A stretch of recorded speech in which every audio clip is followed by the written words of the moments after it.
Does that sound familiar to anybody? The idea that you're affirming people, you're telling them how great they are, how everybody else doesn't love them, but we love you. We love you. You're so great. I just my radar went up immediately when I heard this and was like, oh shit. Like, I've never really heard that explained that way. I wanted to talk about this interview that I saw, and it's an interview on a small channel called the Gurus and Game Changers podcast. Now, this is an interview that was released 2 weeks ago. It has 857 views.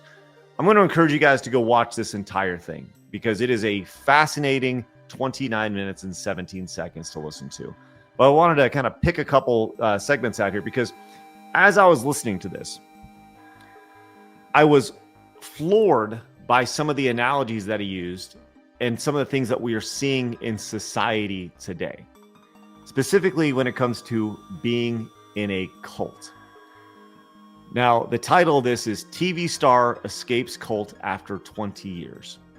And he goes in depth about how he was lured into the cult, how he got out of the cult, and all the things that happened inside the cult, and how he realized he was in a cult, and the shame he felt once he realized that he was in a cult, despite people telling him over and over and over again, hey, you're in a cult, and him just totally disregarding it.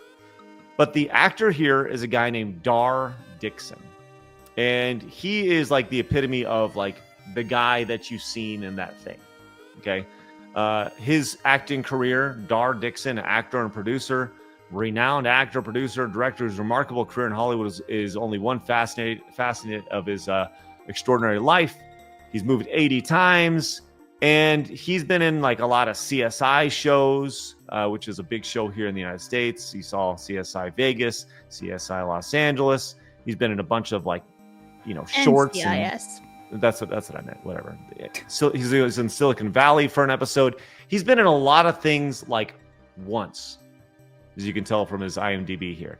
I guess he had a regular occurring role, 7 episodes in The Young and the Restless, Grey's Anatomy an episode. So he's been in like a lot of things that you have seen, and he's just kind of like a dude, right? But he's a working actor. He's done very well for himself. So with that said, I want to show you this interview here and get your thoughts on some of the things he said. A lot of people go, how does this happen? How do you become a member of a cult? Which he answers right here. And as you're listening to this, just tell me if you feel like there's some similarities to some of the things that was happening. The question you're really asking me, I'm hearing, maybe I'm wrong, is how the hell does this happen? Because you don't seem like a whack job, right? How the hell does this happen? I wouldn't go to second half. I mean, you don't seem like a whack job. Let me restate. No, but I mean, that was one of my first questions when I first heard about you, or anybody who gets involved in something like this. How does that even happen? How do you believe this guy? This is the answer. No one raises their hand and says, hey, I want to be in a cult. You meet someone, you meet a group of people, you meet a couple people, you meet the person themselves, like in my case, and you get love bombed. That's the first thing, right? You're so fabulous. You're so amazing. Mark, God, your arms are so muscular. Jeez, your hair. It's amazing. You have the hair of a 20-year-old. Stacy, I swear to God, I can just smell the amazing coming off of you. And you're laughing. But when you usually I get it. You're in a vulnerable place is usually what happens. And what happens is there's I get love bombing. Right. That's how they get their hooks in you. Are you living with him?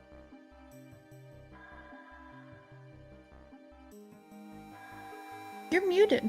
And everything grows silent. Sorry, does that sound familiar to anybody? The idea that you're affirming people, you're telling them how great they are, how everybody else doesn't love them, but we love you. We love you. You're so great.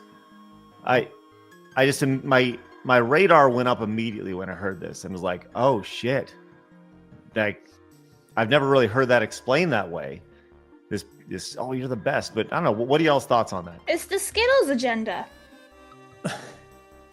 Well, it's actually a well-established way of making cults and exclusionary groups. I've been trying to remember the name of the book and the author now for the last few minutes, and I'm completely spacing, but it was a very interesting piece that it basically outlined all of the steps of a cult and how you build the cult. And one of the initial steps is the love bombing, where you affirm them to bring them into your group, make them feel good by being around you. Then the next step then is to try to separate them from other people. Oh, you know, your family, they don't understand you like we do. Then you slowly increment that along with the love bombing to isolate them from others. Oh yeah, but you know, they're bigots. They're racist. And they don't understand like we do. That is how you construct a cult. It reminds me of those YouTube videos. Sorry, Arch, to interrupt, but like it reminds me of those weirdos on like TikTok who like dress as a woman. Not Dylan Mulvaney, but the other one who like preys on children. He's like, your families don't love you, blah blah blah. I'm your family now, like stuff like that. Like it's the same thing. Oh, yeah, this is well established. There's an entire science around how you isolate people from their families, thereby making them more vulnerable and making them more open to suggestion of cult-like behavior. Especially when you have cults that are in positions of power, like, for example, the Scientology, for example, where you had a lot of very influential members, so that, okay, if you want to be an actor in Hollywood, you've got to be a member of this club. And this club does some weird shit, but you just gotta go with it if you want to be in. Well, so let's talk about some of the weird shit, because he actually talks about that. And once again, further parallels between some of the things that we see in society and the things that he mentions here. So just give this a second or so here. Something a lot of cults have in common is they devolve into physical abuse, into sexual abuse, into crime, into confrontations with law enforcement. Oh yeah. We've seen it over and over. How much of that did you see? How bad was it? How prevalent was it? All of it. It was bad. I saw and was involved in a lot of stuff. Quick side note. One of the biggest hurdles any person in a cult has to overcome is dealing with the fact that you were party to criminal acts, right? Sexual criminal acts, theft, violence, whatever it may be, right? And you didn't say anything because you were afraid to say something, or because you knew it could cost you your life or your safety or your well-being. You know, we all do some stuff we regret. So every cult always starts out as this grand idea. Take a second, listen to what he's about to say here. Every cult starts with the grand idea, but... And it always eventually slides hate speech, racism, misogyny, patriarchy, sexual crimes, financial crimes, assault, stockpiling weapons, stockpiling food, stockpiling power, anti-government rhetoric. Nothing new. It happens all the time. So, once again, I heard that and I was like, wow, that is crazy. And we are seeing this in our society like nuts. And as you said, Blabs, it's the Skittles agenda. I guess, yeah. You know, that Arch, when you're hearing this, this sounds like something you're like, oh, I already knew all this. Yeah, because this is the second step. To tie you in with the community, once you've isolated them and you need them to commit to you, you need them to do something that they know is wrong. Because it does two things. It demonstrates their commitment to the group, and it makes them incapable of leaving the group for fear of public condemnation. Diddy's sex parties, for example. Okay, Bieber, you want to be in the group? Well, have a bottle of baby oil. Oh, and even the worst thing about that is his mom just letting him go. Ugh. Imagine that. Yes, son, I know you're going to get railed by multiple grown men at this party, but... But you're in the cult. And that's good, you know. You're in the group. Well, you touched on something, Arch, the idea of you don't want to be ostracized. You don't want to be, like, you're already in, and you don't want to be pushed out, right? But there's a moment here, and I'm going to continue this from this point. This is about another 90-second clip. Talks about how he got out and why he got out. And it actually, you know, remember they're stockpiling weapons, they're stockpiling, you know, they all these things that they're doing, they're committing all sorts of fraud. So they get the shit kicked out of them by the police, right? And listen to how this goes. The thing that finally kind of, the lights came on, this was late 1996. It was a simple traffic stop, couldn't pull over these windy roads in the western hills of North Carolina. And we drive a quarter of a mile from the restaurant we left to this lake house that we inhabited. When we finally parked in the driveway, the cop comes up to the window, grabs my friend, rips the door open, grabs him, pulls him out, and just starts beating the hell out of him with a mag flashlight. That just devolved into a horrible beating of my friend and myself.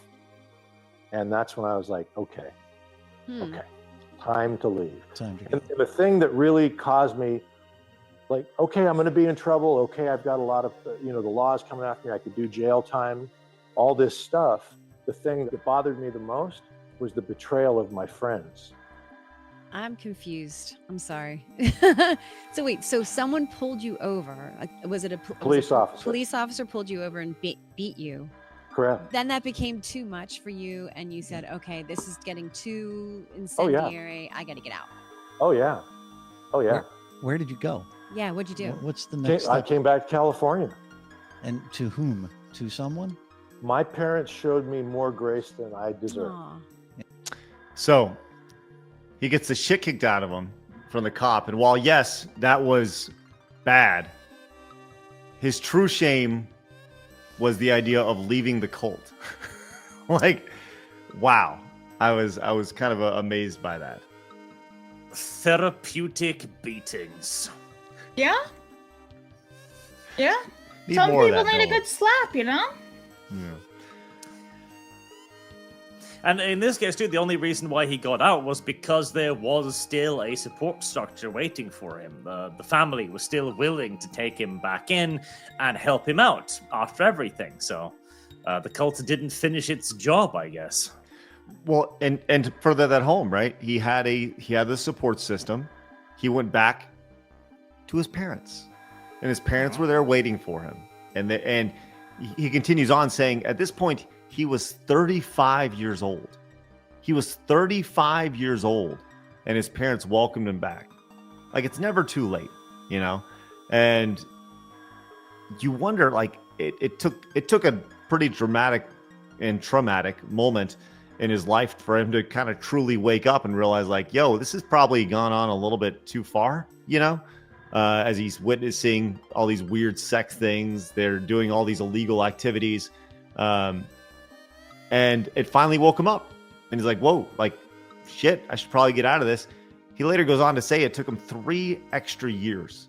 3 years before he actually recognized that he was in a cult, despite people telling him over and, hey, dude, you're in a cult. You're in a cult. You're in a cult. And he didn't want to believe it until he did, until it kind of slapped him in the face. So pretty amazing story. I encourage you guys to go watch the entire interview. But I put the link in the description for you guys. Thank you. And the similarities, as I said, to what we're seeing in society today, the division that we see with certain parts of society, I see direct lines of correlation there. And when people say, hey, you're in a cult, I can at least say, no, you're in a fucking cult.